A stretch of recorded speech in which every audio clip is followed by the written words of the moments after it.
Good afternoon, all, and welcome to our Human Trafficking Commission meeting. And I'm just excited to see all of you here. We're going to first start by calling the roll, and then we'll go to public comment and get into our agenda. Member Johnson? Absent. Member Binder? Absent. Member O'Neill? Good afternoon, I'm here. Alternate Member Mosby? Here.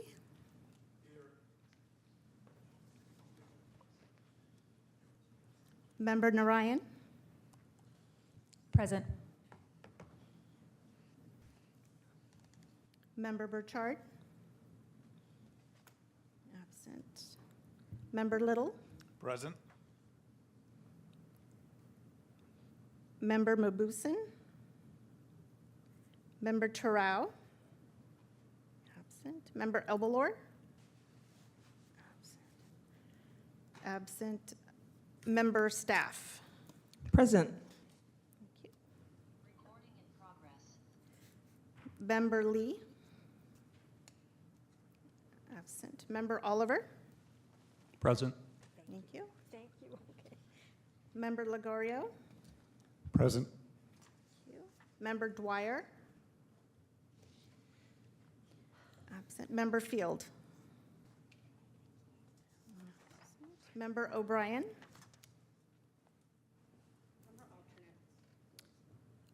Okay, Member Flores, alternate, is here. Member Silvertaup? Present. Member Denoa?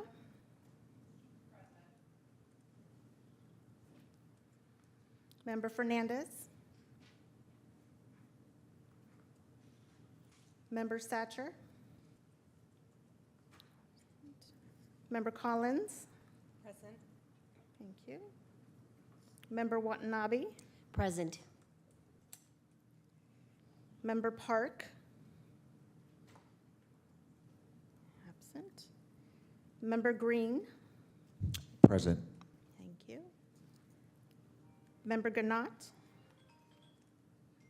Absent. Member Moreno? Present. Thank you. And Member Foltz? Absent. We have a quorum. Great, thank you Oh, so I'm sorry. Co-Chair Rosen Here. and Co-Chair Chavez.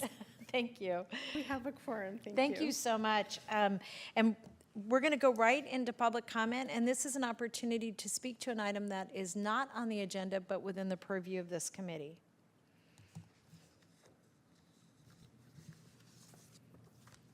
We have one speaker on Zoom. Thank you.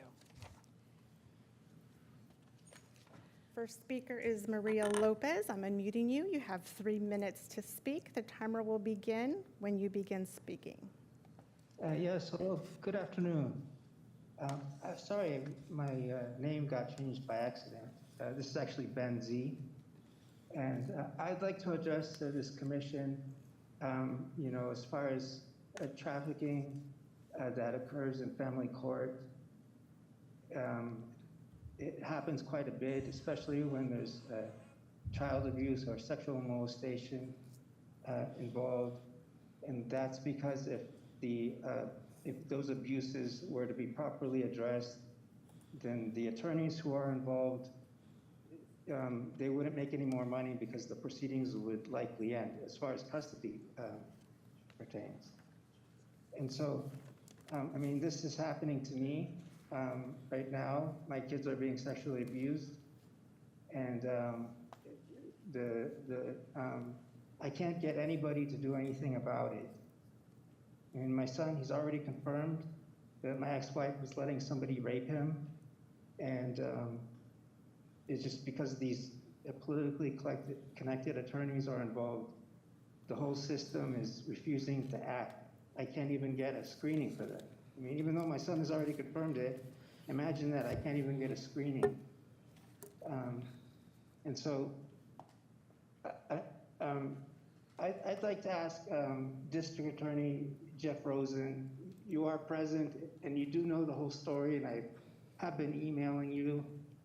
And I want to ask you, since you're here, can you please send one of your officers to do an investigation into what's going on with my kids? I know that you as a parent as well, you know what it's like to have kids. You know what it's like to worry about them. And I'd just like to ask you to please empathize with me as a fellow parent. If you could do something, please, to help my kids, I'd greatly, greatly appreciate it. And thank you very much for your time. That was our final speaker. Thank you. We're going to close the public comment, and I'll just say for those of you who are here, we are unable to comment on direct communication during public comment, and I know a number of folks are aware of the concerns and complaints that have been raised. And I'm not, anyway, I'll leave it there. I don't want anybody to get the impression that we're being rude or disrespectful to another person. We're going to now go to item 3, and this is our consent calendar. And on the consent calendar, we're going to have items 6 and 7, and this is essentially the approval of our minutes from last January and the delegation of authority for approval of these minutes to Co-Chair Rosen and myself. May I get a motion to approve? Second. Thank you, Carla and Councilmember Watanabe. Are you Vice Mayor? Okay, didn't want to demote you there. Okay, but I'm happy to give everybody a new title. So we have a motion and a second. Let's see if there's any public comment on this item. Seeing none, I'm going to close the public comment, and I'm going to ask for an aye vote for all. I mean, or whatever you want to vote. Actually, all those in favor say aye. Aye. Any opposed? Any abstentions? And that passes unanimously with all folks present. So next I'm going to move on to the meat of the agenda. And I'm going to just explain why this presentation is going to be so long and just give a little bit of background. So our co-chair Rosen and then Sheriff Lori Smith and myself established this task force in 2013 or 14, it was a while ago. And at that time, we were really just starting to better understand the issue and trying to dive in. And I see so many of our original board members are still here, and we have new board members, which is very exciting. Based on just the amazing work that was being done, we went from meeting, I think, quarterly or 3 times a year, to then moving to an annual meeting. At the end of these presentations, one of the things that I'll be recommending along with my co-chairs is that we put back in a more regular cadence of meeting, in particular as we get ready for large events that are coming into the community. And it's really an opportunity for us to make sure that we're making the proper investments and recognizing that there's a lot of activity happening around the public safety components of this work. And we want to make sure the work that we've done to change policies and protocols are actually being instituted on the victim side. So with that bit of background, I just wanted to add one other piece. So on item 4 is essentially a number of reports. And colleagues, normally I tell people, if you've been in a meeting with me, you have 3 minutes, use your slides, be focused, let's move, and then we get feedback from people. The challenges with this is, given how long it's been since we've met and that so many of these reports touch on each other or overlap, I just want to ask for your indulgence and the indulgence of the public to allow us to go through a whole series of reports. So this would be item 4A, B, C, and D. I will then go to the public for comment, and then I'm going to come back to us for comments, questions, direction, any of that. So I apologize. I know it seems long because everybody has, they all know how much time they have to present, and so we're asking people to make sure they stick to their time so that we have an opportunity to have a more robust set of discussions. And I was going to say any concerns about that, but it's sort of too bad because we did the agenda already, so sorry. But unless you have clarifying questions, if you have clarifying questions in a report, just stop. And that means if you don't understand something, because we wouldn't want that to keep going. But for the robust part of the discussion, we want to make sure all of the presentations can be heard. Okay? Everybody understand? All right, great, great, great. So we're going to start off to receive a report from the Office of Gender-Based Violence Prevention, and I'm going to turn it over, I think, to you, Carla. Great. Thank you so much. Is my mic on? No.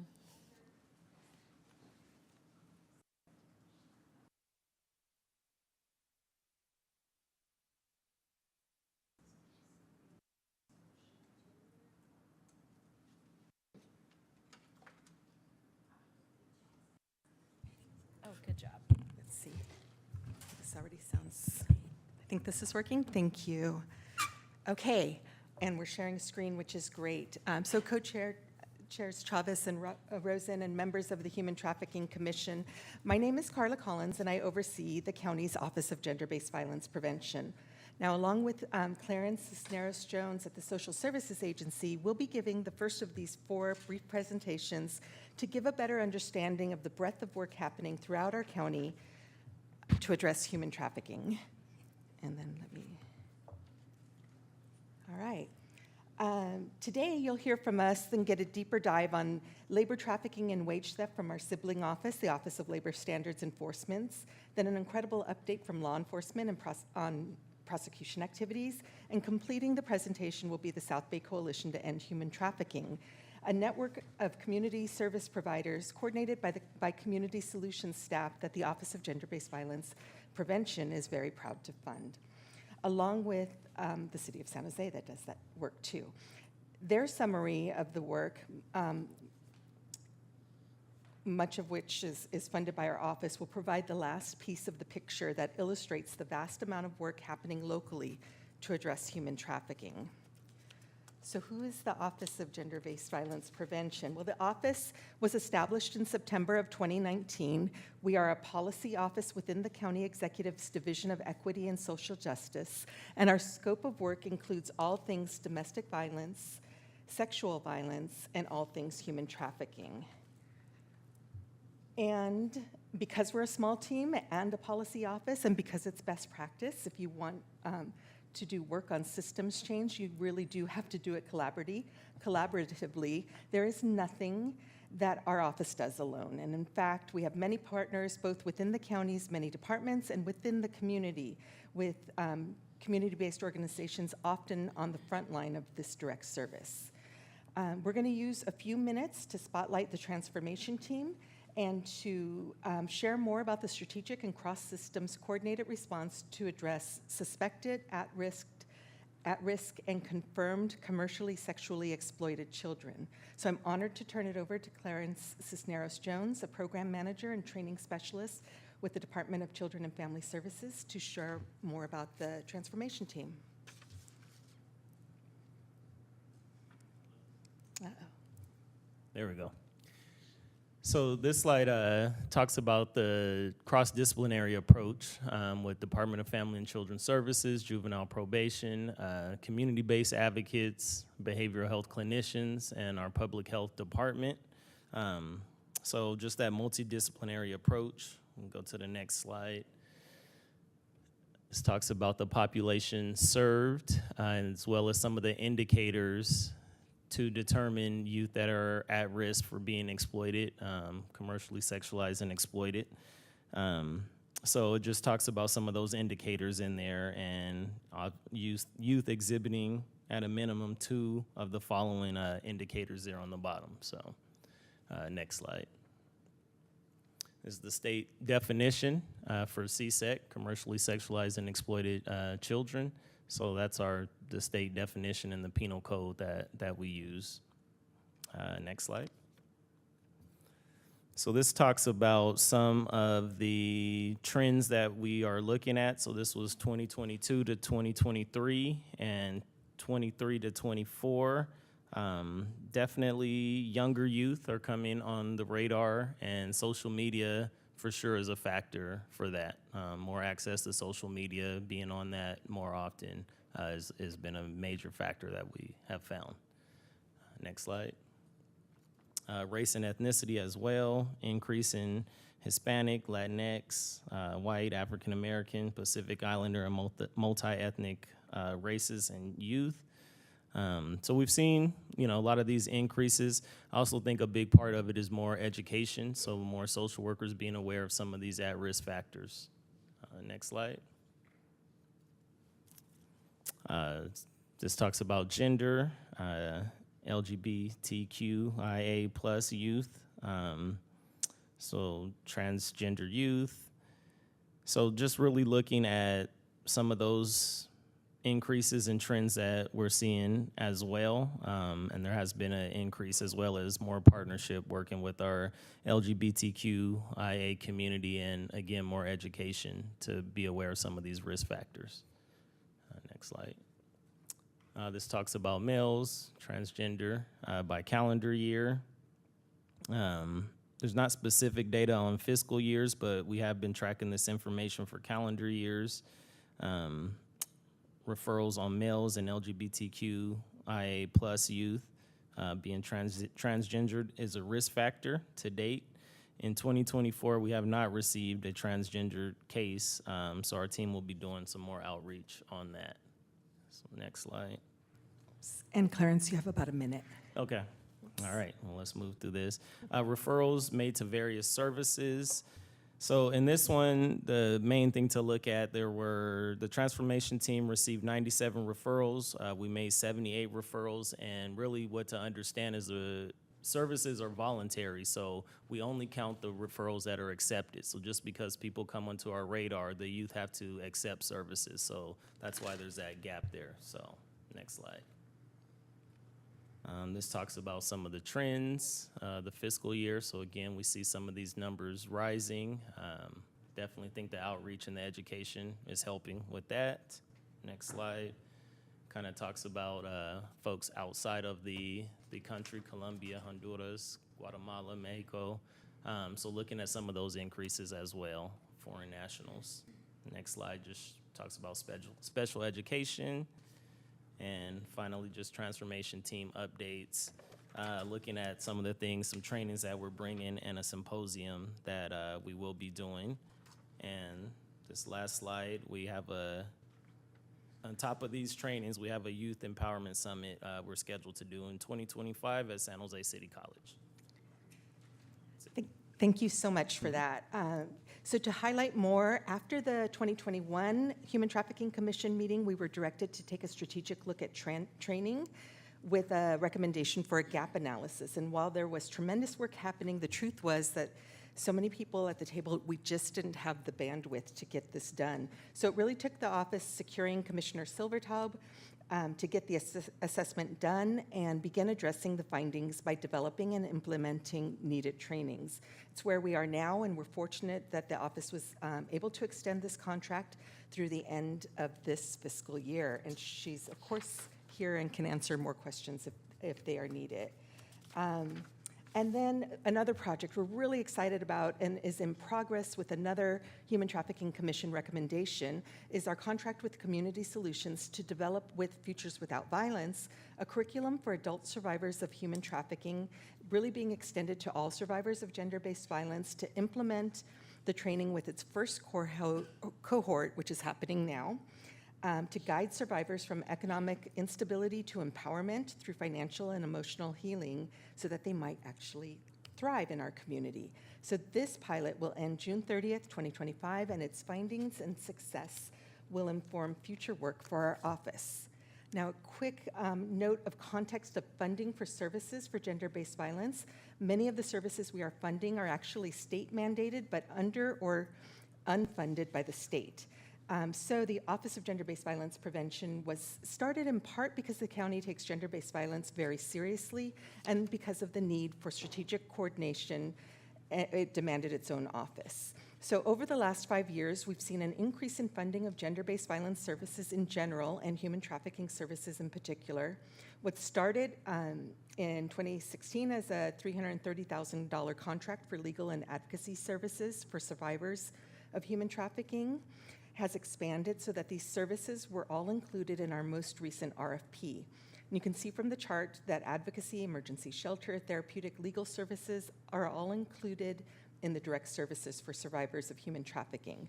So that's $11 million in services that do not include the $2.4 million from our Rape Crisis Center services that also can be used to serve survivors of human trafficking. Also worth noting that while the county is one of the largest funders, we are not the only funder to these services, and there's nothing contractually that requires a vendor to go it alone. They can all work together and work with agencies that we fund and/or agencies funded by other grants. So finally, for context, it's important to share how we procure these services. The county uses a competitive, transparent, and fair process to secure and evaluate proposals. So we use this competitive process to bring the highest quality services to residents, and then we monitor. And in fact, that's the job of our office as program monitor of these services for each year over the 5-year term of the RFP.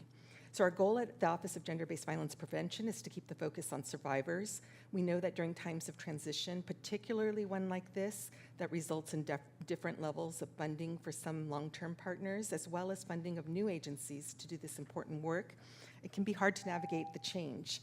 I'm just about done, but okay. So, whoops, I want to share. Sorry about that. Let's see. There we go. We can look at that screen. So to help, we're committed to bringing contractors and vendors together to work through changes and increase communication and all times to keep the focus on the main thing, which is our survivors. So this is a reality for far too many, and it's one that we can't service our way out of. But just in these last few years, we've seen the development of the transformation team to better meet the needs of suspected and at-risk and confirmed CSEC populations. We've completed our human trafficking assessment of training and started implementation to fill those gaps. And we've launched our first cohort of the Thriving Pilot, all to best serve survivors.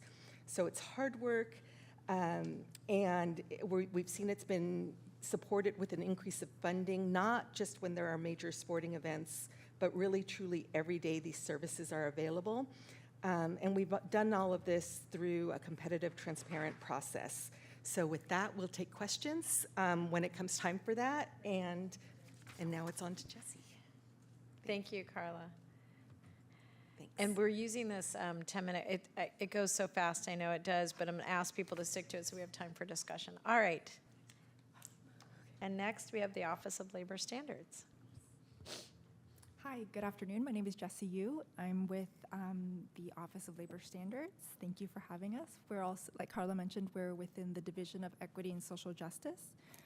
Thank you for the opportunity to share about our work today. I'm also here with my colleague, Ben Lamb. Our presentation today, as he's pulling it up, will highlight outcomes from the last 5 years of our community partnerships, outreach and education activities, and county enforcement programs between 2019 and 2024 that aim to prevent labor violations and create a culture of understanding labor standards and compliance in our county. OLC works towards the vision of creating safe and respectful workplaces for all. We do this by partnering with community organizations and government enforcement agencies to prevent labor violations through engaging and training the community about their rights and responsibilities and enforcement of unpaid wage theft judgments. OLC's history began in 2017 when the board approved the creation of our office and subsequently approved work plans to develop community partnerships and create enforcement programs. Both community outreach activities and the launch of our first enforcement program began in the fall of 2019. Soon, however, enforcement was suspended due to the COVID-19 pandemic public health orders. However, labor standards enforcement was in high demand as we worked with our community partners to pivot and adapt services to meet the needs of our community. As public health orders changed, OLC continued to adapt services to meet the needs of their community and eventually relaunched and expanded enforcement programs countywide. OLC engages with 8 community organizations to provide multilingual prevention and outreach activities such as community engagement, trainings, and a free legal advice line to inform workers and businesses of their legal rights and responsibilities. Additional legal assistance is provided to workers through a free community legal clinic and one-on-one services to support their cases. In fiscal year 2023 to 2024, our community partners engaged over 20,000 workers and businesses about labor laws, trained over 2,400 workers and businesses on topics like wage and hour laws, workers' rights, retaliation, and termination, responded to over 770 calls from workers and businesses about questions and concerns regarding their workplace, saving over $95,000 of attorney's fees, and supported over 156 workers at community legal clinics. Of particular interest to this commission, our community partners trained over 300 workers and businesses on how to identify and what to do if they experience sexual harassment, discrimination, or human trafficking. Community partners also received 10 calls and supported 8 clients on the issues of sexual harassment at their workplace. Highlighting outcomes from the last 5 years of outreach activities, our community partners have engaged over 80,000 workers and businesses about labor laws, trained over 15,000 workers and businesses about their rights and responsibilities in the workplace, and responded to over 8,000 advice line calls from workers and businesses with questions and concerns about their workplace. We also wanted to highlight that $6.5 million of county funds have been contracted for outreach services with community partners, averaging $1.3 million per fiscal year. The City of San Jose has also partnered with our office to supplement our existing outreach efforts in order to complement their enforcement of the city minimum wage ordinance and to benefit individuals who live or work in the City of San Jose. And OLC is also in the process of implementing an RFP for new outreach and education services between January 2025 through June 2026. In addition to community services, OLC also works towards a vision of creating safe and respectful workplaces by operating enforcement programs that leverage county contracts and food permits to encourage voluntary compliance of unpaid judgments. But what is wage theft, and why are these programs necessary? Workers suffer wage theft when they do not receive all the wages, benefits, or other compensation they've already legally earned. Victims of wage theft have several options to enforce their rights, including filing wage claims with the California Labor Commissioner's Office that could result in judgments entitling them to recover unpaid wages and benefits. Between 2014 and 2024, the last 10 years, the Labor Commissioner's Office issued judgments in Santa Clara County amounting to over $35 million. However, businesses do not always pay what they owe. In fact, only 7% of judgments were paid, meaning that there are workers in the county now who are still waiting to collect over 1,100 unpaid judgments that value over $32 million. In partnership with the county's procurement and environmental health departments and state and federal agencies, OLC engages in an education-first approach to enforcement, where we support businesses through the process of satisfying their unpaid judgment. Through the last 5 years of enforcement activities, OLC and partner agencies have collected over $435,000 in unpaid judgments. The 5-year chart shows that enforcement activity and collections plateaued during the COVID-19 pandemic, but once programs were relaunched in 2022, collections increased as programs expanded countywide. Thank you again for the opportunity to share about our work. If there are any questions, please feel free to contact me, visit our website, our social media platforms, or feel free to call the advice line at 866-870-7725. Additional information about our work can also be found in our annual report, and we have some hard copies at the back of the room, which was released earlier this month on Labor Day. Thank you, and we welcome any questions. Thank you. We're going to go to our next presentation, which is good because somebody needed a little extra time, so thank you very much. And we're now going to the District Attorney's Office.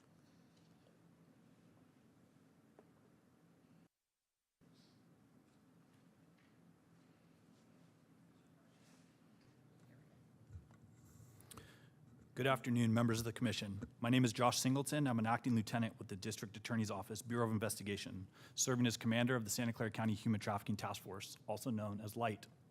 Today, I'm here to provide an overview of the significant work our task force has accomplished during this reporting period from January to August, as well as share some insight into our future. I'm incredibly proud of what we've achieved and equally excited about the direction we're heading. Today, I'll be discussing specific cases and initiatives that highlight the significant impact we've made in combating human trafficking. I'll also touch on the importance of partnership building and outline key strategic initiatives moving forward.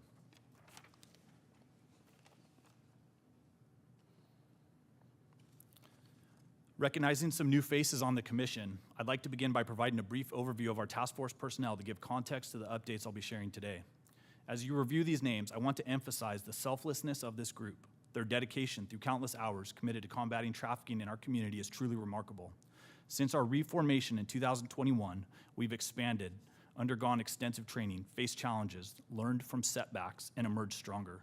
This team has become a force to be reckoned with.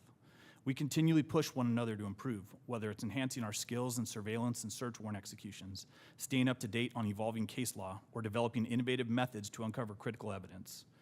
Our efforts also focus on becoming more effective interviewers and strengthening our collaborations with government and community-based partners.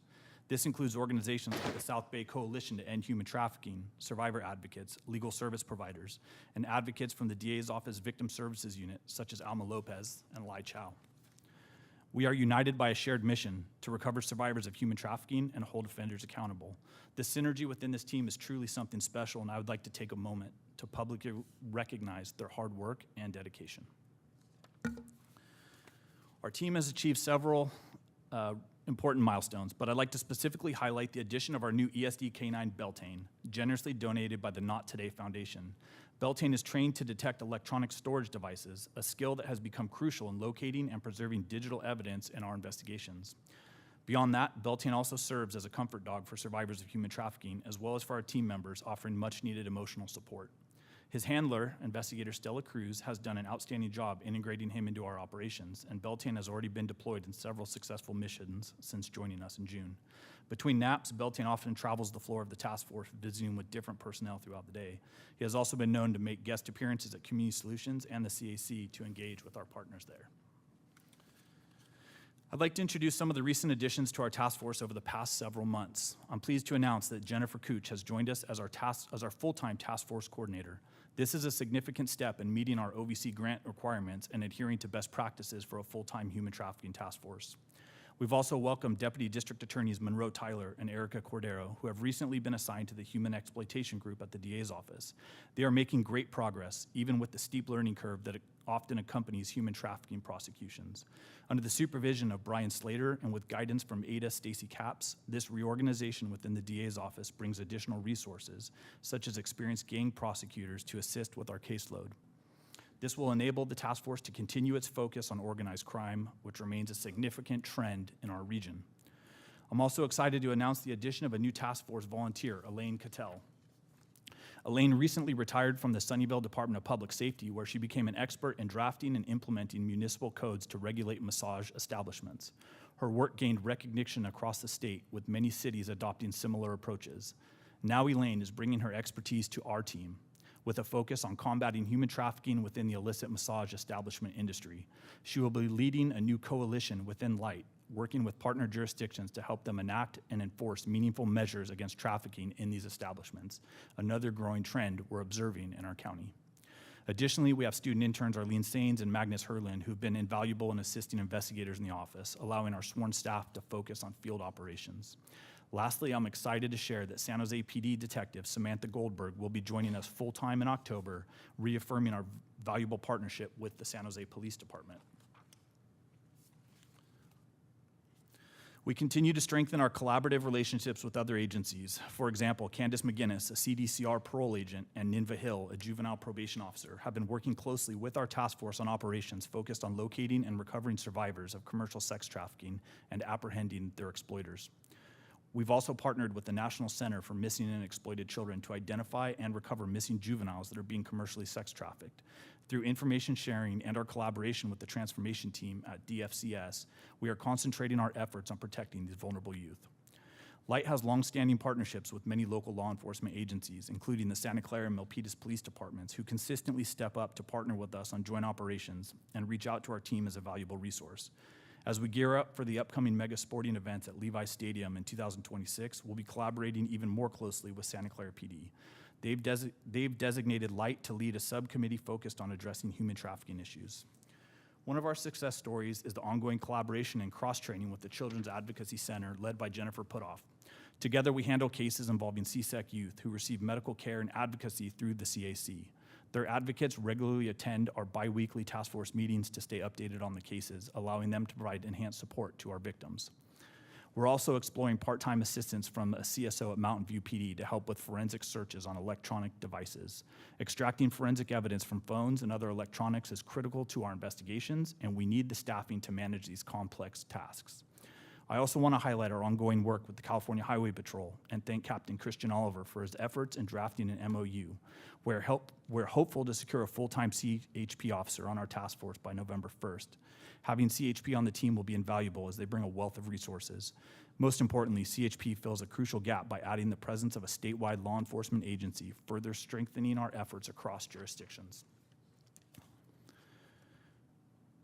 From January 1st through August of this year, we arrested 6 suspects on charges related to pimping, pandering, and human trafficking. We've initiated 19 new investigations specifically tied to commercial sex trafficking and successfully closed out cases against 11 defendants. Additionally, we identified 24 potential trafficking survivors. Each of these survivors has received critical support services from our partners at Community Solutions and/or the DA's Office Victim Services Unit. These partnerships ensure that survivors receive the resources they need to recover and rebuild their lives, reinforcing the importance of a victim-centered approach in our work. One of the major cases during this reporting period was Operation Phoenix, which culminated in a preliminary hearing that took place from January 24th to April 9th. Over the course of 43 days, we heard testimony from more than 40 witnesses, including 4 survivors, one of whom was a minor. Each survivor's testimony averaged 3 days, and holding orders were issued on all but 4 counts against the primary defendants. During this process, we also identified 6 additional survivors, bringing the total number of victims in this investigation to over 30 and a total of 15 suspects in the case. This lengthy court process highlighted our task force's unwavering commitment to holding offenders accountable and demonstrated the extensive measures we take to thoroughly investigate cases involving transnational human trafficking organizations who are plaguing our community. This level of investigation is a true testament to the support we've received from you all, and it reinforces the critical role your backing plays in our success. Before his retirement, in fact, on his last day as a prosecutor at the DA's office, former DDA Patrick Vanier successfully negotiated a plea deal with 2 of the primary defendants in Operation Risky Business, securing $2.6 million in fines and restitution. These funds will be directed toward victim restitution, law enforcement agencies, and will also support service provider organizations, allowing them to continue offering critical resources to vulnerable victims. We've continued to raise awareness of human trafficking through outreach events, including Viva Calle San Jose, and events organized with our Community Prosecution Unit and with the South Bay Coalition to End Human Trafficking. Outreach and prevention education in our schools remain a top priority, particularly as youth become more susceptible to recruitment into trafficking through social media and online platforms. Our task force is currently collaborating with several organizations, including 3 Strands Global, to review curriculum for school-based prevention education outreach and hope to roll out a more structured program in the next several years. Our task force recently achieved a significant milestone by becoming the first to have a human trafficking investigation approved under the expanded OCDF program guidelines. While the details of this ongoing labor trafficking investigation remain confidential, I can share that it is massive in both scope and complexity. We anticipate that this case will lead to the disruption and dismantling of another large-scale transnational human trafficking organization. Our reputation for quality work has been recognized by our federal partners who are eager to increase collaborative efforts alongside us to prosecute these crimes at the federal level. This approval from OCDF is a testament to the impact of our work and the strong partnerships we built with the U.S. Attorney's Office, along with our federal law enforcement partners at HSI, FBI, Department of State, IRS, and others.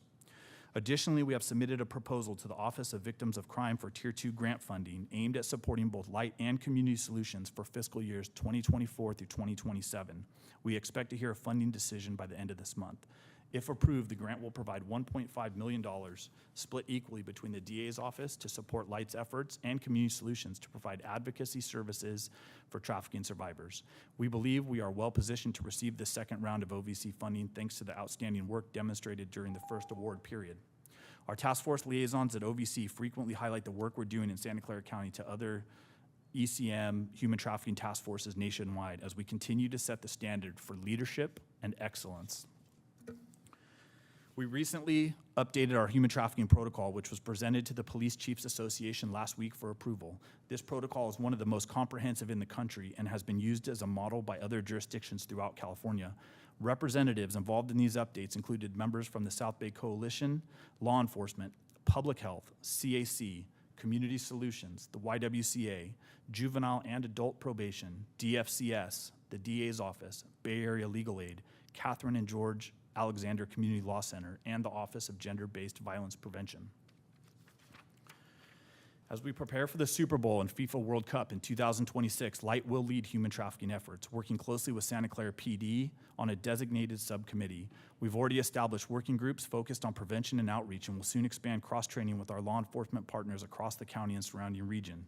This training will emphasize identification, reporting procedures, best practices for trauma-informed and victim-centered investigations, and how to leverage our resources to combat trafficking in each agency's jurisdiction. With these major events putting a national spotlight on our region, we anticipate the need for greater coordination in combating trafficking. Our goal is to not only manage the immediate challenges of these events, but also to create a sustainable practice that will have a lasting impact into the future. I want to thank all of you for your time and continued support. The work we do wouldn't be possible without the unwavering support of individuals like you, those who advocate for our mission and ensure we have the resources we need. The financial backing of Santa Clara County, along with the unwavering support of DA Jeff Rosen, has made human trafficking a top priority for our region. This support serves as the backbone of our efforts and is critical to the success of our mission. To continue our impact, we need additional county funding to maintain and enhance our team. I recommend allocating funds in the future for several key positions, including an addition of a DA investigator, as we are currently operating in one position short, a full-time crime analyst to help connect the dots on cases and analyze regional trends. We lost our analyst position when we decided to fund the full-time task force coordinator, which has created a gap in this critical area. And a probation officer, ideally from the CSEC program, to fill a vital gap and better serve our CSEC youth. I want to thank you for all your time and continued support. Thank you. And I really appreciate that you didn't miss an opportunity to make sure we knew there was more resources needed. Well done. Seriously, I feel like sometimes we come and we act like everything's okay. We've got it all together, and we have gaps, and we should be talking about those. So thank you for that. Thank you. All right. Are we wrapping I'm up, ready. Sharon? I'm Ready ready. for you? All right. Okay.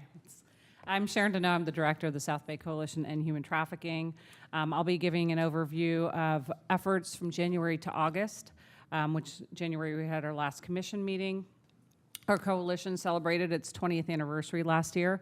Coalition is a staff of 2. We're non-governmental, and we work with over 30 diverse agencies throughout our county to ensure we have a comprehensive approach to trafficking. Community Solutions is our fiscal agent, and they provide us with the independence to advocate for all of our members. We really focus on everything, prevention, capacity building, accountability. I'll be giving a high-level overview today.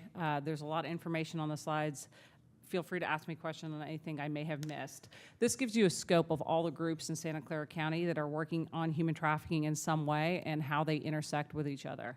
There are multidisciplinary groups, child welfare, there are policy, civic agencies, and law enforcement groups. At the last January meeting, we kind of broke down our work into 4 core categories, 4 buckets, and I'll be continuing to focus on those buckets when we do report backs, as they kind of give us a good comprehensive approach to trafficking. When we start looking at access, I'm going to focus on 3 core areas. One is in terms of services, legal services and advocacy services. Of note is that there were huge cuts to federal VOCA funds of up to 44%. The coalition, along with advocacy service providers, legal service providers, hosted a rally here in San Jose. It was for the entire Bay Area. We were part of state-level efforts for collective advocacy, and these efforts led to the governor approving some funding. But I want to note that this is not enough, and it is not long-term. We will need more support to fill those gaps. Law enforcement has been doing a fantastic job. Light has really been a great leader in pulling together a number of agencies. We're seeing operations with Light and San Jose PD being done alongside advocacy service providers, and that helps provide immediate access to services. This approach is also prioritized in the human trafficking protocol, which is key. But you can see in red, I'm marking the gaps in red. In terms of specific demographics, we still have a lot of gaps. We need to do more outreach to specific communities. We see gaps in Asian Pacific Islander community, LGBTQ+, males and boys, Native Americans. And we also see gaps in terms of accessing support when interfacing with various systems like immigration, criminal justice, and family law. I provided our annual report as along with this presentation. I really encourage folks to take a look at our annual report. These stats, there's a lot of stats that give you an overview of who we are identifying in our county and gives you a sense of who is getting access to services. From our advocacy service providers, there were 435 unduplicated clients provided with comprehensive services. The majority of these clients are female, but we are seeing more transgender individuals self-identifying and getting services. The majority of these clients were receiving services in relation to sex trafficking or CSEC. I want to note that under 10% of these clients were Asian Pacific Islander, and 12% of clients were Black or African American. This is in contrast to Santa Clara County populations where we see about 2% African American and nearly 40% API. The ASPs have pioneered intersectional screening in our county. We're seeing that spill into other areas as well. And with that, they saw 39 clients also having domestic violence experience and 41 sexual assaults experience. But I do want to note that there are likely more that have not disclosed. When we look at legal service provision, the picture looks slightly different, and that's important to recognize as well. We had 145 clients served, and this is in contrast to advocacy service providers. The majority of legal service provider clients experience labor trafficking. This shifts slightly when we break it down by gender. Female clients, there's an equal number who have experienced labor trafficking and sex trafficking, but male clients predominantly suffered labor trafficking. Majority of clients are from Mexico, that's the highest number, but we also have a very high number from the Philippines. There are a number of clients who are from Central and South American countries as well, Guatemala, El Salvador, Honduras, Colombia, Venezuela. There are also significantly high numbers from Ghana and clients from India and China. So there is a diversity in terms of clients for legal service providers. Of note is that most of these clients are self-referral. That means they're walking in as opposed to being referred by an agency. What this means is our outreach to specific communities and the visibility in community is key. So having agencies easily accessible is very important. When we're looking at identifications across intersections, I kind of broke it down by areas where we're doing well, that's above the line, and areas where we really need to focus more effort below the line in terms of building capacity. The importance of intersections is that we know that there are a number of individuals who may interface with various agencies in some way and it may not be related to trafficking. That's why the cross-training, partnership, and collaboration is crucial. We can improve access to services through these intersections, which also has a preventative effect. It provides for a more survivor-centered approach where individuals are centered instead of siloing their vulnerabilities or needs. And the county has been leading the way with this in terms of funding. We're seeing intersections being incorporated in a variety of ways. So I wanted to just note that in terms of workplace crimes, we see great intersections there. A lot of it's under the leadership of Ruth Silvertobe. Been doing great work on substance use, working with the behavioral health team to cross-train on the intersections of exploitation and substance use. In terms of poverty and housing, the work on self-sufficiency is a great example there. And there has been great partnership with the Office of Supportive Housing. I noted criminalization and gender-based violence as well on the last slide. We've seen great success here in terms of identifying survivors versus criminalizing them. But that is not consistent throughout the county, region, or with federal partners. So cross-training law enforcement agencies, and that includes focusing on gender-based violence, where we know that there are strong intersections, is going to be the key to identifying victimization. We know there are a number of issues related to forced criminality of survivors. In terms of capacity, this relates to intersections, but there are a few core areas where we are building capacity: advocacy services, coordination, collaboration, law enforcement response, and mental health support. Even though we're building capacity, I did put a few in red that to note that there are some gaps there. So in terms of coordination, collaboration, in part because of these 2026 events, and also in part because our Other counties in our region are shifting their priority away from trafficking. We're seeing less funding in other counties. It's become increasingly important for us to have regional partnerships. We are seeing it impact our county. So we've been hosting roundtable meetings. We're doing regional training on technology, training on vulnerable groups, and we're working on the collective advocacy, as mentioned before.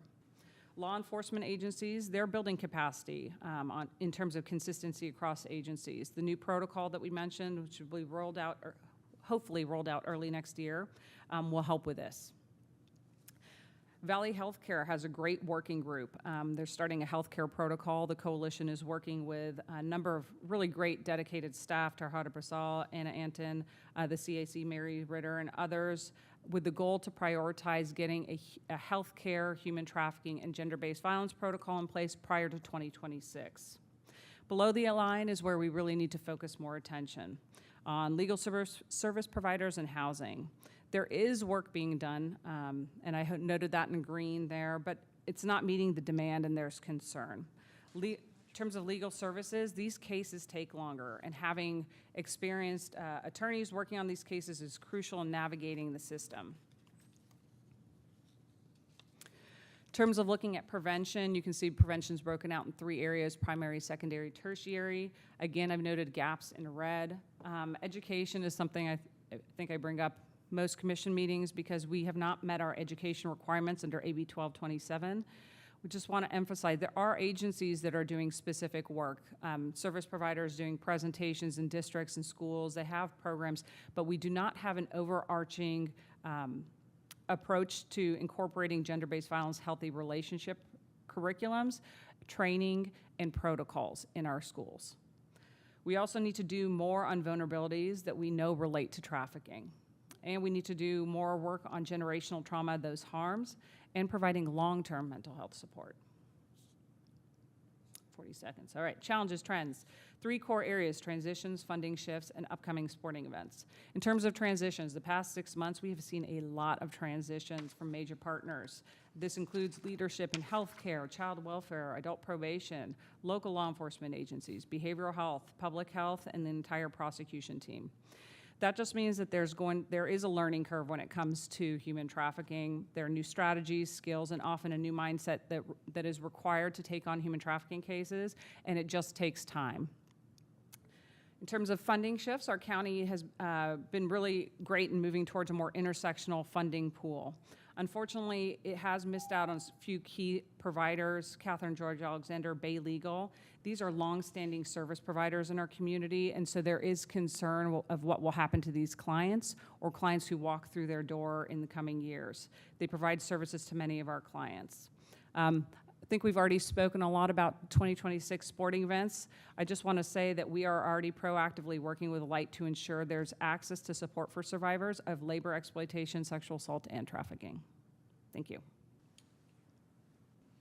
So, did you want to make some wrap-up comments before we go to public comment?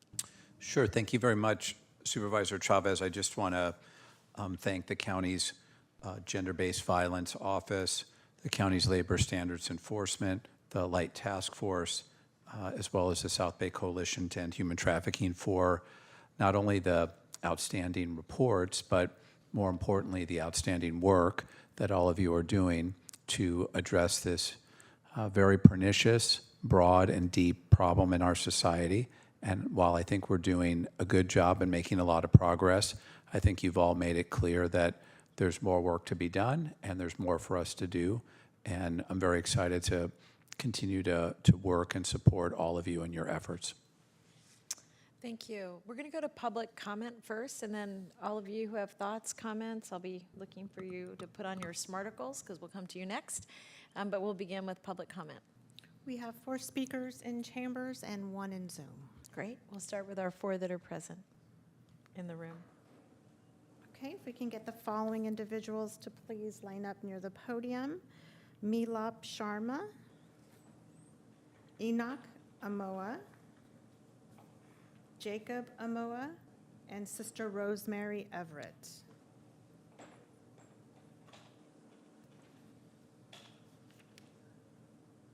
And you can come in any order, just if you can introduce yourself, just so we know.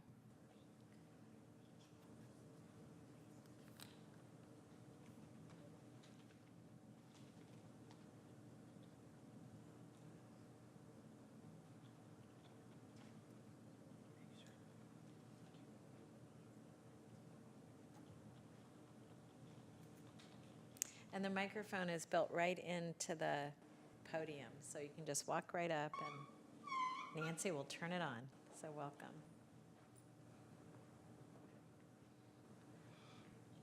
Good afternoon, everyone. I'm Sister Rosemary Everett. I'm a sister of the Holy Names of Jesus and Mary. I've been involved with human trafficking work since 2004 when my religious community took a corporate stand against human trafficking. And I've been working with the No Traffic Ahead group, which is the regional group of the Coalition Against Human Trafficking. I worked with the 2016 preparations for the Super Bowl. I want to emphasize the importance of the local access to the legal services for the survivors, such as the Catherine and George Alexander Community Law Clinic.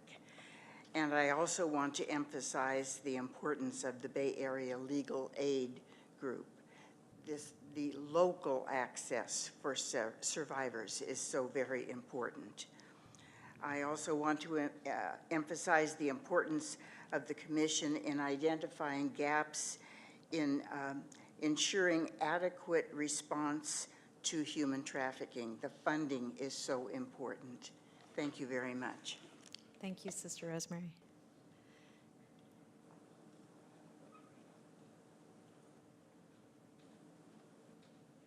Welcome. Hi, everyone. So, I'm Milab. Thank you for Commissioner for giving me the opportunity to speak today. I'm from India, and as a human trafficking survivor, I would like to share how important it's been for me to have access to legal services, support services in Santa Clara County. So I could not do anything for myself because I have not any resources to help for myself through my legal process financially. They made me strong. That's why I believe on the importance of these agencies for who need the help and legal services support, and now have the opportunity to be a part of the Survivor Advisor Council and to the South Bay Coalition. Thanks for the opportunity, and thanks everyone again. Thank you. Thank you. Welcome. Hi, Commission. Good afternoon. My name is Enoch Kama from Ghana. I'm a human trafficking survivor, and I would say first time I stepped to this country, the legal service and the legal aid has supported me through the agencies, through my county, Santa Clara, and they have helped all my family to our legal service like immigration and all the process. And now my family is with me here, and I'm very glad and I'm happy that they have that service that support with the human traffickers. Like the legal aid is very important to us. Like me personally, I have experience and I have get a lot of benefit from it. So thank you. Thank you very much. Is there anybody else in chambers? There were 3? Okay. There was a fourth, but they are on Zoom now. Okay, great. Thank you. So we'll switch to our Zoom. Public speakers, our first speaker is Ben. Ben, I'm unmuting you. You have 2 minutes to speak. Yes, hello. Thank you so much for the presentations, especially from the Human Trafficking Task Force. I have a comment for Officer Singleton. My kids are being sexually abused, and I can't get anybody in this county to help me because there are conflicts of interest involved. And I wanted to ask you, Officer Singleton, if you could please go to my kid's house and investigate, because my son, he's already confirmed that my ex-wife was letting somebody sexually abuse him. And the other kids are showing signs of the same sexual abuse. And I have, the person who is sex trafficking my kids is unhinged and violent, and she's having me stalked and assaulted. And she's made it clear that she's going to kill me if I don't stop. And I can't stop because those are my kids and I love them and I'm going to be there for them. And so I'm asking you as a fellow human being, can you please do something? Can you stop these people from sex trafficking my kids? Can you protect my kids? Is there something that you can do? Supervisor Chavez and also Supervisor Lee, they both have my contact information. I'll definitely be shooting you an email as well. Please, please, I beg of you, I beg you as a human being, please help my kids. Please protect them. Thank you for your time and your service. Next speaker is Jacob Amoa. Jacob, I'm unmuting you. Please accept the unmute. You have 2 minutes to speak. Yes. Thank you for the opportunity to speak today. I am here as a member of the Survivor Advisory Council and South Bay Coalition to End Human Trafficking. I'm originally from Ghana, West Africa, and I am a survivor of human trafficking.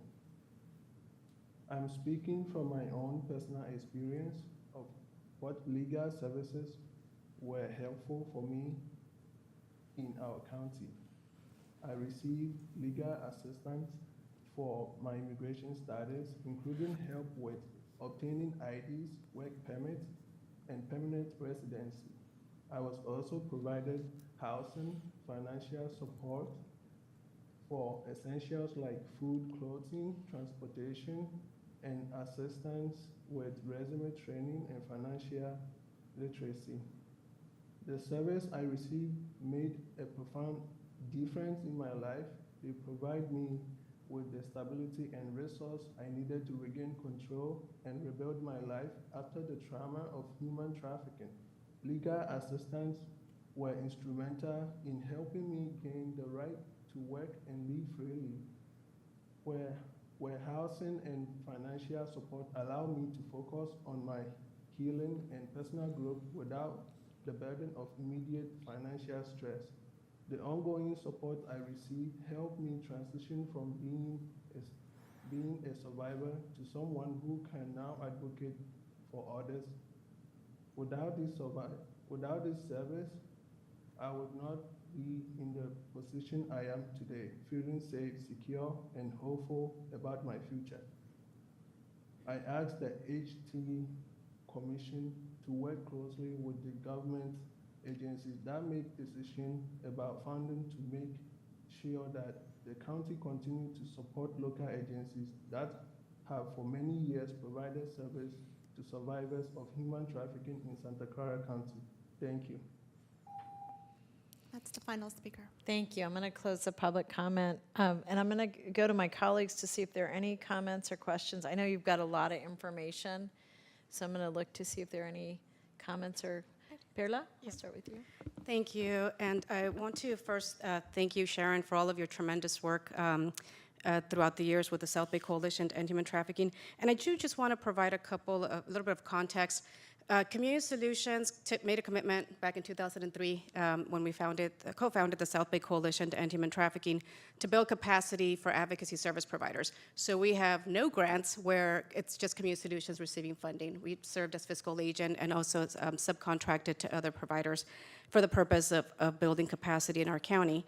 And I also want to thank you, Josh, for all of your hard work. I do want to share that the Human Trafficking Law Enforcement Protocol is also a model across the country, because I've actually shared it in many states, and they really appreciate it. And I want to say, and I hope we have more conversation about this. I think we're in a very interesting place where the coalition as a multidisciplinary group has worked really hard to build capacity. And we're at a place now where thinking about how we could expand that capacity beyond current service providers without having unintended consequences for the local providers that have been doing this work for quite some time. So I really welcome the conversation and brainstorming around that piece with all of you. Thank you. Thank you very much. Anybody else have any? Yes, please, Samiria. Okay, good afternoon to everyone here in this room today. I would like to thank Carla for highlighting the Community Solution Thriving Pilot Program, in which I have been participating as a case manager in collaboration with Futures Without Violence. We have delivered a successful educational curriculum to our first cohort of 24 survivors. I would like to add that we have obtained and highlight positive results, supporting survivors to significantly improve their life and achieve self-sufficiency. I hope we can continue working as a partners with the Office of Gender-Based Violence Prevention and thus be able to sustain the Thriving program. In addition, I want to recognize the Board of Supervisors for supporting the pilot program. Thank you. You bet. Anybody else? Yes, oh, Kathy, please. I'm sorry, we took your microphone. We didn't mean to do that. Thank you. No, thank you very much, Chair. Yeah, I've made a lot of notes here because we've just gotten so much information this afternoon, and I hope I can get through it all. But I would like to just start with, Carla talked about the social media and how it is bringing younger people on board in terms of sex trafficking, and talking about recently, somebody just made a comment about expanding capacity. And one of the things I'm thinking about, because there are so many younger children being now exploited, is there a way to maybe bring somebody from the County Board of Education? I don't think there's any representative on this board, but especially if younger folks are being targeted, that I think that having somebody from the County Board of Education would make sense to, again, address and communicate and work with the schools, especially in terms of addressing this important, trend. So then there was one statistic that brought up about how the numbers have jumped in certain categories between 2020 and 2021, and I was just wondering what was there? Did anybody see what was the data? What might support that caused that significant jump? And again, going back to education and what are we doing with the schools to address that need? Let me see. There was discussion about the languages, the multi-languages, which I think is very significant and important.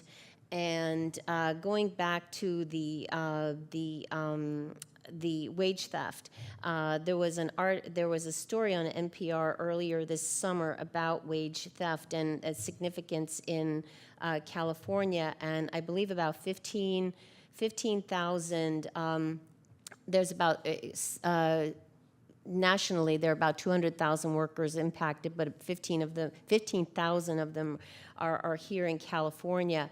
And because of the fact that they only have 3 years to claim the money, I'm just wondering if there is something that we're doing here in the county to try and address and find those folks, because a lot of them are afraid to come forward because a lot of them are undocumented immigrants. So what are we doing to make sure that that money is somehow gets to them before it's turned over to the U.S. Treasury?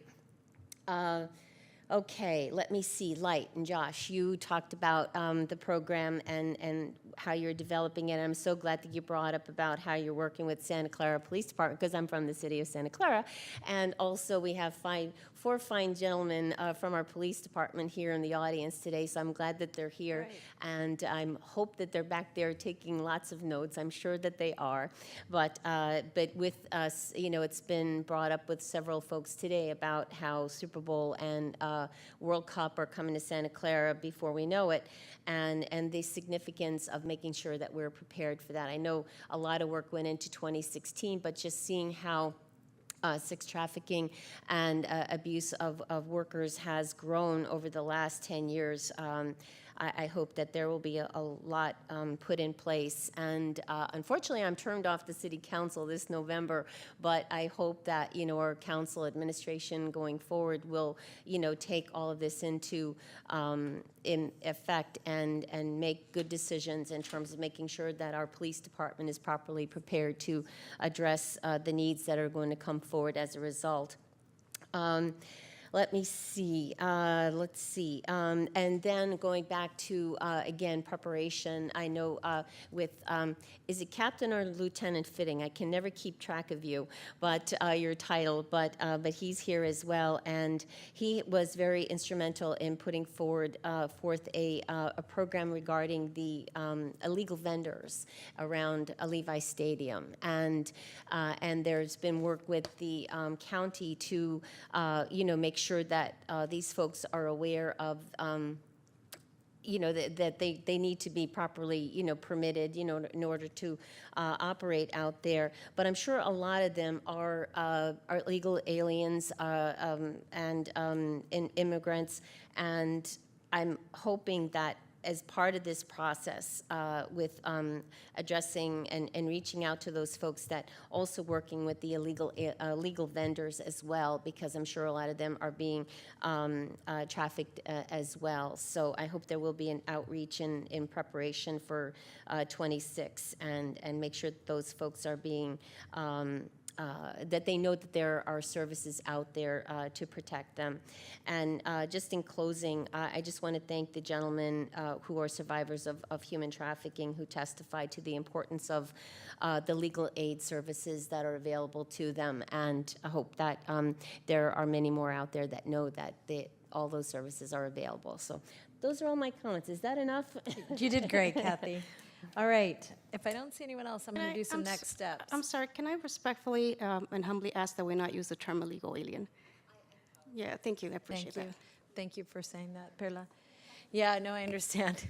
Aston, and then, and then go ahead, Aston. Yeah, I just want to make one brief comment. I think your presentations were spot on, Josh and Sharon. I definitely would love to have a separate conversation with you so that VTA can partner with you, especially as we look toward 2026. There is some connective tissue between public transportation venues and facilities and some of the issues and the challenges associated with human trafficking. So I definitely would like to work with you in any way possible as we look toward our national security special events coming to the region. Okay, that's it. So, Ruth. Yeah, I'd like to commend the presenters. I was very impressed with your presentation, and I'd like to commend you for all the work you've done. I did want to address, first of all, VTA. There's been human trafficking training taking place since the last Super Bowl, and it's on a regular basis, and I want to commend VTA for their commitment. We've also got tips through the training that we've passed on, and it's happening regularly, so thank you. On wage theft, I did want to commend the Office of Labor Standards Enforcement, because once there's judgments, they're collecting on those judgments. I'd like to see not just restaurants. The county can't do that because the county only has jurisdiction over food services, but other cities could.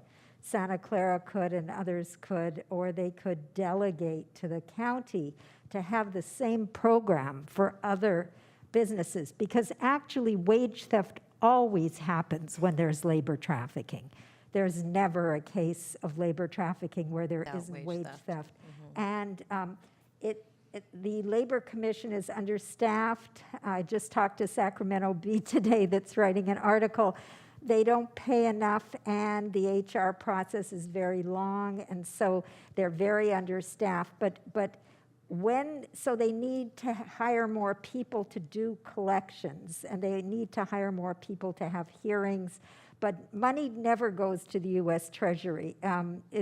If there's money, it always goes to the worker. The problem is getting the money and getting employers to stop committing wage theft. And that's where the OLSC comes in, and they've done a really excellent job, and they're continuing to do it. There's also a program through the state, too, that's working on that. But there was just an audit report that came out, and it's a huge, huge problem. It's just that employers, the bad ones, there's good ones too, but the bad ones don't realize that they don't think there's any consequences, and they're pretty much right, except for admirable programs like we have. So seeing no other comments, I'm gonna talk about some next steps, and I'm really happy to see Assemblymember Kalra. I think it was your bill that now has everybody in the state getting trained. So every single transportation agency in the state of California gets training on human trafficking because of Assemblymember Kalra. So thank you for that. I'm just going to talk through some kind of broad next steps that I'm going to be recommending. So just as a next step, I'll be bringing a referral to the board to restructure the meetings again, so we're not meeting annually, but our goal is to do 3 or 4 times a year, and we want to do that. I just want to acknowledge that we know that human trafficking doesn't happen because of a sporting event. What we also know is that it is an opportunity for us to get support, funding, and a change of thinking, frankly, from the state and federal government relative to how we address these kinds of issues. And I want to say that because, you saw the numbers, our human trafficking numbers continue to go up. That's beyond the Super Bowl. That is people exploiting other human beings, and how, as regions and regions around the country, what are we doing at a local level? Because we know the state and federal government are both sometimes can be a little bit far away and sometimes challenged with resources. We are too, but if we can combine those resources, we're going to do a much better job of addressing these issues. So let me just go back with a bit of a history lesson. When we first pulled this task force together, it was somewhat contentious, and there were lots of reasons for that, but one of the main ones was that we were trying to bring together lots of different cultures, the public safety culture with the advocacy culture on behalf of victims of crime. And really, frankly, we were having very significant debates about who's a victim, right? And that, by the way, extends even to our CSEC programming. So what was foundational then, that lays the foundation for what we can do next, is very important to acknowledge. What was foundational then is that we didn't have a shared set of thinking about how to support victims. And frankly, prior to you being in your position, we didn't have a lot of interest from the district attorney's office to deal with crimes relative to labor trafficking and all of those things. And that changed because we had a change in leadership. Sheriff Smith was very interested in the Light Task Force and invested resources in it. Our partnership with the city of San Jose, the city of Santa Clara were enormously important, and our partnership with VTA. And in part, I will just say that VTA ended up on the task force because the head of VTA at the time, Nodia Fernandez, was uber aware of how transportation was being used. And actually, Sharon, it might have been your recommendation that made sure we had somebody from the transportation industry on the task force. I say all that because I think we did the change of heart, and the county started to make an additional set of investments. And I just, this is not something I'm happy about, but when we started on the commission, we spent less than $1 million a year as a county investing in victims of human trafficking, sexual assault, and domestic violence. Less than $1 million, which is appalling, especially with a county our size. To be honest with you, I'm not that thrilled with where we are now. We're closer to 15 million. I think it should be in the $25 million range, and that does not include what we should be investing in housing. So we're moving slowly in the right direction. I do want to say, for those of you that are here and who will be on this commission in its future, of all the different programs I've worked on, and I've worked on many, I've been fighting with airports and hospitals and you name it, I've had a fight with them. The most challenging thing that I've experienced in public life has been getting money to services for victims in these areas. I have to tell you, it took years, and it took a lot of persuading and a lot of fighting. And really, that shouldn't be the case. But what it reflects in my mind is the difference that we had then and the way we're thinking about women and children who are in need. I think the investment in the Child Advocacy Center was a huge step in the right direction. So as a county, we're moving in the right direction, but progress can't be this slow, especially when women and children are involved. It's just like, you know, I'm still trying to deal with the fact that we talk about systemic racism, we do not talk about systemic misogyny and how it's built into our culture, and this is our opportunity, I think, through this commission, because it brings so many different lenses together to really wrestle with that. So, why am I making that long soliloquy about where we were? Where I think we are now is we now have proof that the good work that you all are doing is fundamentally changing the way our region addresses these kinds of issues, and we have proof that it works. Right? Now, we have a lot more research to do about recidivism and all that, so I don't want to gloss over the fact that we have lots of gaps, and I also don't want to gloss over the fact that in terms of how we invest, you know, there's some concern about investing locally versus, you know, in new organizations, all of that, all stuff we can work out. I really am confident that we've got the right leadership in the right place to do that. But let me just lay out what I want us to recommend to my colleagues on the board. One is that we want to make sure that the commission goes on. I love the idea of adding the County Office of Education, and I will ask all of you to give some thinking about who should be at the table that isn't. I want to also just acknowledge that the efforts of really the South Bay Coalition have got to be protected and preserved in terms of our investment. And again, I just want to say, we're institutions that are we're painful to deal with, and we have to be thinking long-term about our external partners. And I know, Carla, you know all about that because you've been doing that. So I want to make a recommendation that as part of the June budget, that there's a pull-out of what we're investing in victim services and in the coordination of the services that you all are providing.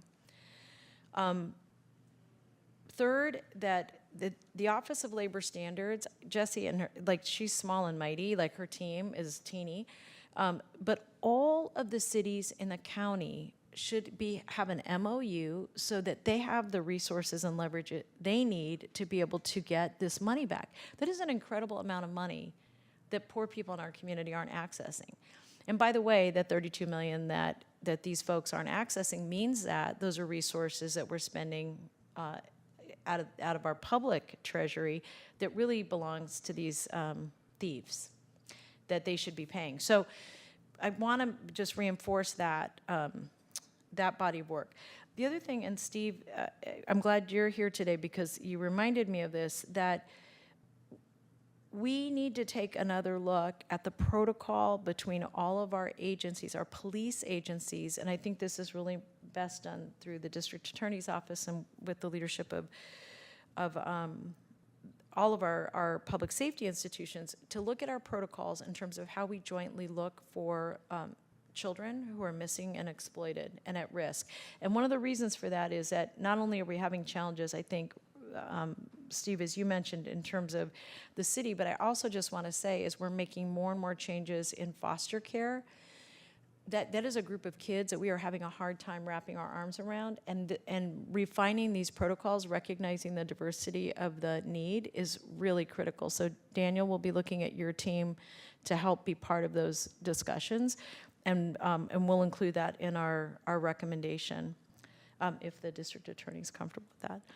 And then there are a lot of little things that I just wanted to acknowledge, but we'll put that in the form of a referral that I'll work with DA Rosen and Sheriff Johnson, who wasn't here when we started this, but he's one of our co-chairs now. I don't even know if we told him that. now that I think about it, because I don't see anybody from their office. Our bad. We'll let them know. But we'll bring something forward to the board, let you know when it's coming forward. So if I left anything out, you feel free to send us language, and we'll make sure we include it. To the people with lived experience, both who serve on the board and who came and spoke to us today, I think that is one of the most courageous things to be able to do, and it is such a gift that you offer us. I just wanted to say thank you, because I just really can't imagine, so thank you. To all of you who've been doing this work day in, day out, I just want to say thank you. I don't know exactly how you do it emotionally, but that you are really focused on helping other people when you know, they're not only are they at their worst, but they're in situations that are so complicated, and our laws don't actually recognize all the time the needs that they have, whether those are children or adults. And frankly, the reason I'm thinking about that is I do really think that we have to be much more focused on our crime lab and other partnerships, other even technologies that could help us. But all that is to say, to all of you, thank you. And I wanted to just ask, if you were on the original commission, could you raise your hand real quick? Kathy, you were. Kathy's like, was I there? You were. And Jeff and Molly, yeah. So I just wanted to say to all of you, thank you for hanging in with us, and for the service providers who've been, Sharon, you've been working on this. Just what a tremendous accomplishment. And I don't mean this in a pat on the back way, because frankly, we've got so much more to do. I guess I mean it in the way that we know what's possible, given what we've overcome thus far, and how much more we need to get invested in this entire body of work. So we'll put something forward with those ideas that I just put forward. Does anybody have any concerns on the dais that I leave something important out that you want to make sure is included in our communication? Perla? I want to thank again the members of the South Bay Coalition Survivor Advisory Council that spoke here in person and also over the phone. And I'm wondering if there's a way that we can increase collaboration between that group and this. Yeah, and so let me just say, I've been thinking about that, and I think one of the issues is, and I hadn't really figured out how to formulate it, but let me just say this. One of the issues that we have is a more technical issue around procurement. It's like the least interesting thing that, like, when you're running for office, no one says, hey, how are you handling procurement? But I will tell you, it is the answer to like 9 out of the 10 questions I deal with in the day. And so I will give some thought with the executive staff about how we take a look at our procurement processes, so they reflect the needs of the population we're trying to serve. And I would just say that as a county, we're not as client-centered as we need to be, and it gets reflected in a whole bunch of different ways. So I think that is more of a procurement issue. I'll think about how to include that, but thank you for reminding me. That was on my notes, but I couldn't read them without my glasses.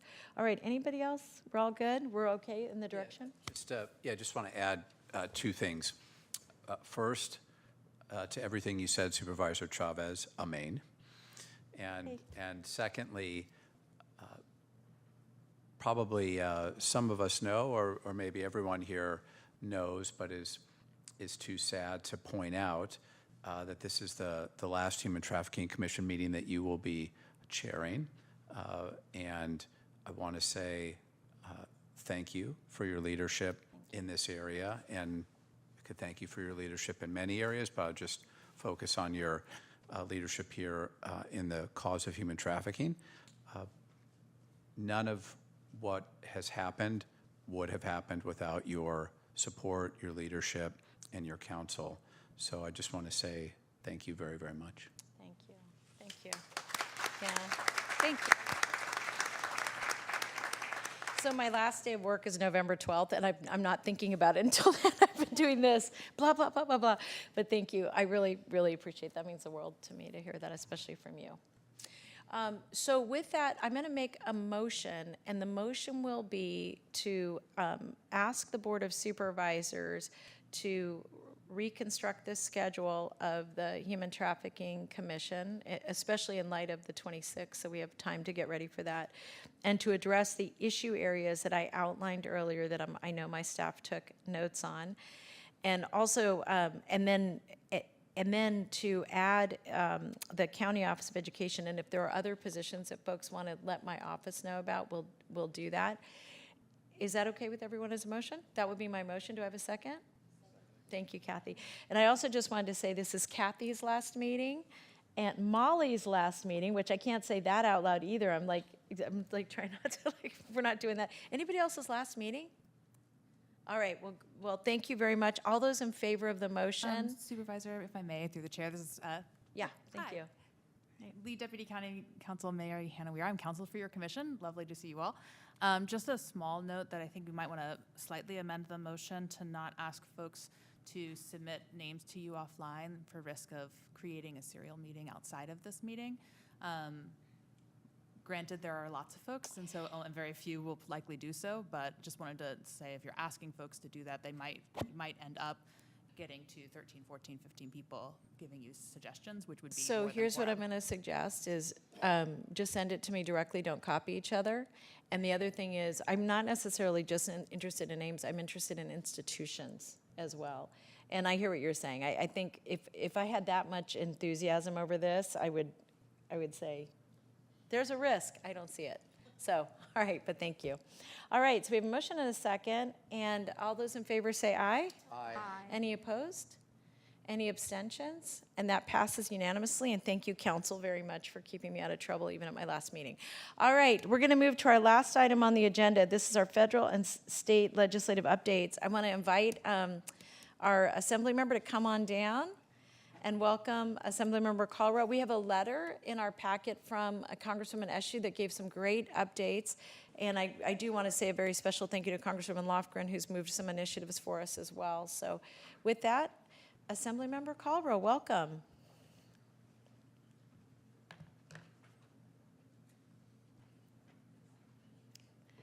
Okay, how many attorneys does it take to turn on? Okay, there you go. Well, thank you so much for inviting me to give a state legislative update at your meeting today.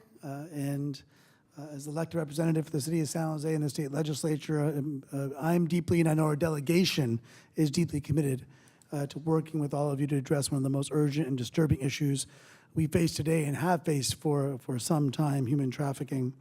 I would like to certainly commend the chairs, the county, and the commission for your incredible efforts for to combat human trafficking. And I think Santa Clara County, just like on many other issues, is really quite a model I think the rest of the state looks at, particularly when it comes to preparing for, certainly, I think in the manner in which large events are prepared for, but I think even more generally on a day-to-day basis, the work that's done, the communication that's done amongst different individuals and agencies, I think is really a model that should be repeated, I believe, around the state.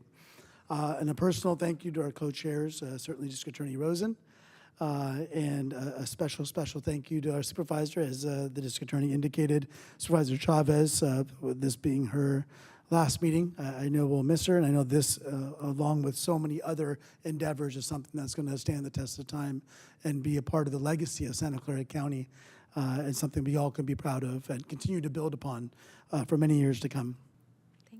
As the State Attorney General's office reported, human trafficking is a horrific crime that generates a nefarious $150 billion annually, and I think that number is probably much higher than even that estimate. It involves the exploitation of vulnerable individuals through force, fraud, or coercion for purposes such as forced labor or sexual exploitation. And also, as I think all of you know here, certainly contrary to common belief, it does not always require movement across borders, whether they be county borders, state borders, national borders. It can occur within a single community or a city, including right here in San Jose. I've been fortunate, I think, to kind of politically have my background here in San Jose and growing up, so to speak, in Santa Clara County through my work as a public defender. Certainly great to see Molly O'Neill here, but also as a city council member, as the Chair Chavez noted, working with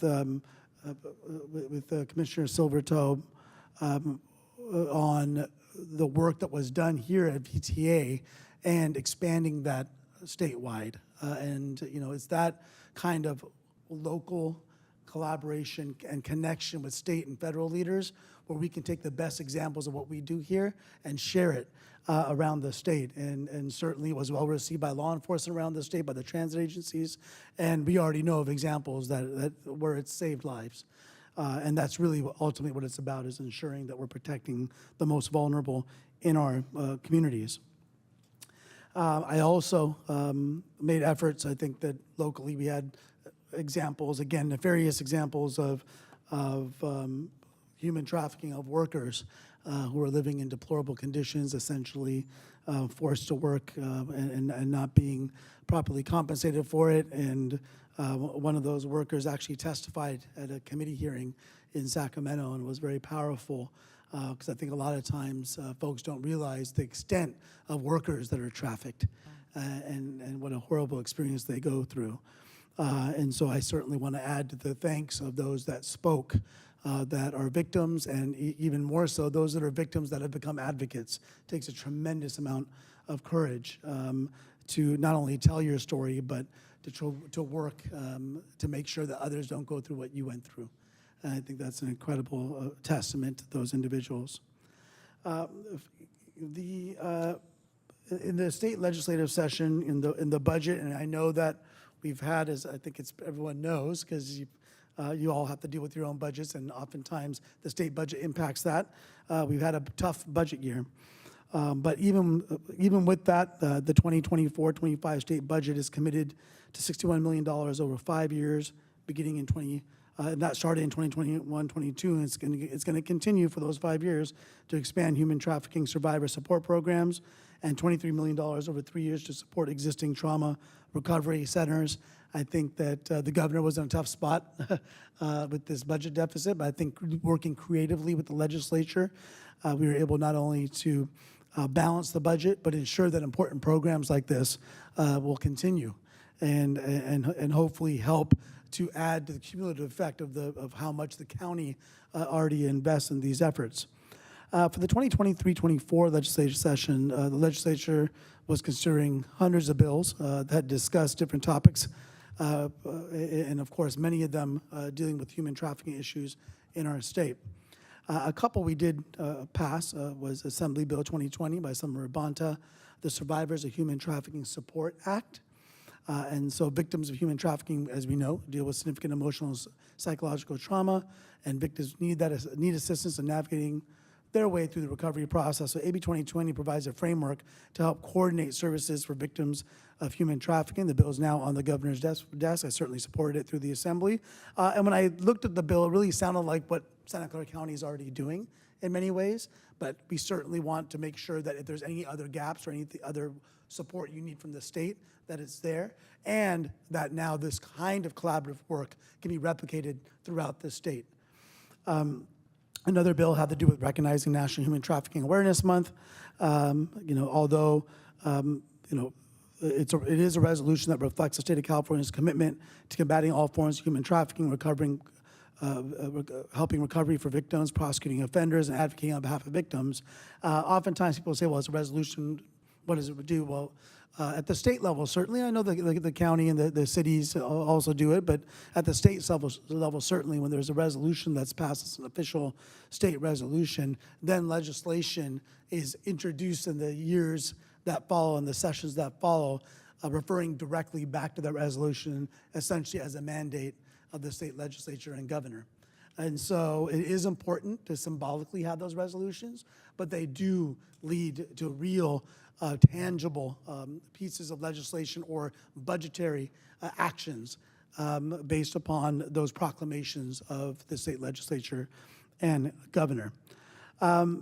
There's a lot, every year there's work that's done in this arena. And I just want you to know that my office is dedicated, and the delegation is dedicated to working closely with our county officials and commissioners, city officials, law enforcement, advocates, and nonprofits to effectively combat this issue. This is an issue we've been contending with, and we will continue to contend with forever. I mean, that's just a reality of it. It doesn't mean we can't dramatically reduce it. The ultimate goal is to end human trafficking. But we know that we must remain relentless. And the strategy, certainly from our end, will involve enhancing local and state level coordination, increasing awareness, implementing stronger measures to protect victims, and hold perpetrators accountable. It's also crucial to allocate adequate resources for victim support services, including counseling, legal assistance, and housing. And kind of as to next steps, based upon some of the conversation and comments here, I really do like the idea of having someone from the Office of Education, either formally or informally, really connected with the work of the commission. As we know, those that are exploiting, that are involved with human trafficking, exploit our children, target our children, certainly target children of immigrant communities. And so having that nexus and that relationship is incredibly important. Also, and I don't know the entire makeup of the commission, the membership, but I would suggest, because a lot of our work this year in particular has dealt with AI, has dealt with social media, I would strongly suggest, if not again formally, having some kind of network. We are so lucky to have the companies that are building this software, including the systems of security here in our backyard. I would strongly suggest having a more formal relationship with the tech companies to speak very directly to what they're doing and what we can do better to understand how social media and other forms of technology are being used, especially to reach out to young people and to entrap them into this life through human trafficking, into nefarious activities through human trafficking. So connect with our tech sector. They're in our backyard. And again, I think that could lead to Santa Clara County also doing things in an innovative fashion that could lead to statewide legislation or national modeling as well. We have the folks here, and I think that we have the team here in front of me, and we have the technology in our backyard. Let's take advantage of that together. And the last thing I'll mention is Supervisor Chavez was talking about foster children, another area that there's been a lot of legislation on recently, recognizing the challenges of foster youth. Certainly something I would love to be able to continue to partner on and find out ways what we can do from the legislative angle, in addition to what we've already done to protect our foster youth, to support them, certainly support them in terms of economically, but also to ensure they're being protected and taken care of. And so I want to thank all of you for your incredible work in this area.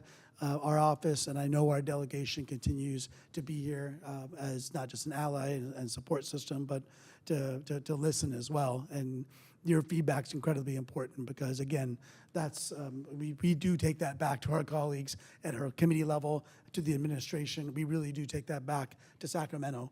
And so the things you're doing here are critically important, not just for Santa Clara County, but for the state as well. So thank you so much. Excellent, thank you. Are there any questions for Assemblymember Culver? Yes. Thank you so much for all the work that you do on behalf of survivors of human trafficking. And I'm wondering, because we know with the VOCA decrees, there's a lot of advocacy for the backfill, a permanent solution in terms of increased ongoing state funding for domestic violence and sexual assault. That doesn't exist for human trafficking, and Cal OES is the only source of state funding for human trafficking services. I'm wondering if you've heard of any efforts to ensure that Cal OES funding for human trafficking becomes a permanent ongoing source of funding for these services. Yeah, thank you for the question. Yeah, this is a constant struggle at times, and I think that we see it at all levels of government, but certainly the state level, is these programs that we know are working, we know are doing good work, and yet you have to keep going back to get the funding renewed. Honestly, I agree. I think it should be a permanent source, but being honest right now, if we're still going to be in a budget deficit environment, it may be challenging to do that, to make that move right now.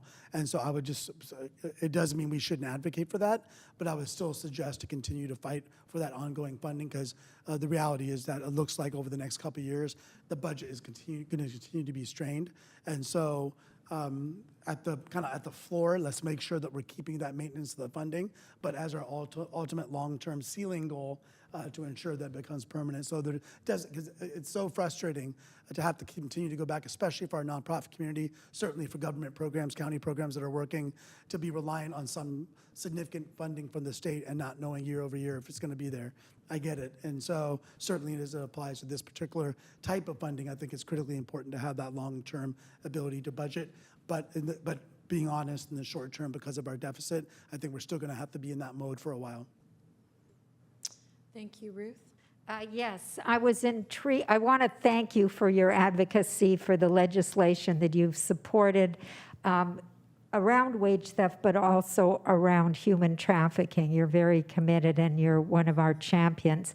But I'm very intrigued by your idea of having people from the technology sector, because we at the South Bay Coalition to End Human Trafficking are very interested in transparency in the supply chain. We currently have a statute that is incredibly weak, and we had an expert go through that statute and redline it and compare it to what they have in other countries.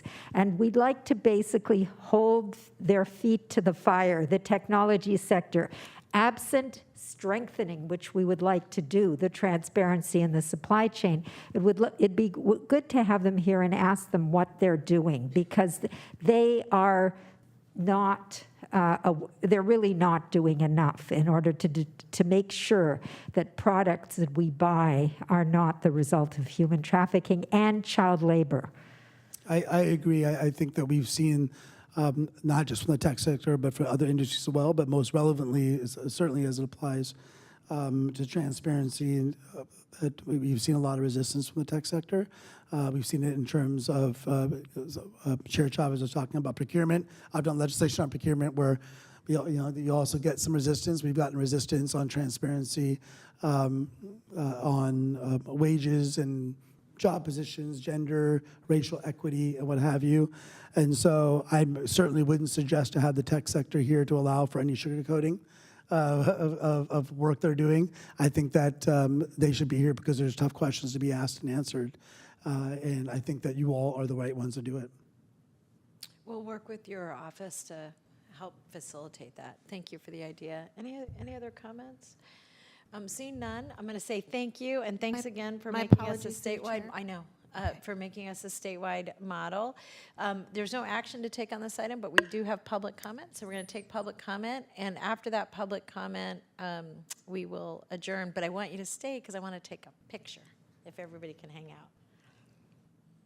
Please. Okay. Our speaker is Ben Z. You have 2 minutes. The timer will begin when you start speaking. Yes, good afternoon, Assembly Member Ashkawa. I've actually been in contact with you and your office about what's going on with my kids. And one point of legislation that we could strive towards is actually what goes on in family court, because it's not just my kids. I've spoken to several other parents who have reported that their kids are being sexually abused, and when it's in the context of family court, the county just ignores them, and they treats these people, these parents, as if they're heretics, and then there's also retaliation that goes on as well.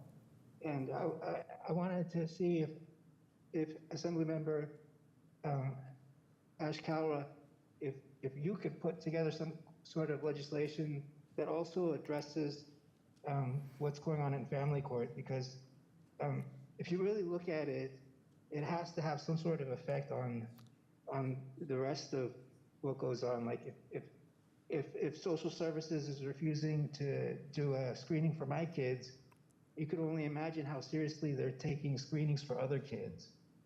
And so that's why I really think it's important that we take a deep dive into what's going on in family court and sort of limit what's going on there. Thank you for your time. No other public comment? We'll close the public comment. I'm going to just say thank you very much. We really appreciate you being here and all the work that you've done, and appreciate the idea too about us looking at the tech community in a more rigorous way in terms of partnership. So thank you for that.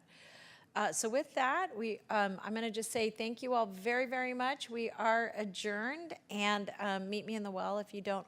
Anybody who's still here, jump in for a photo. Thanks.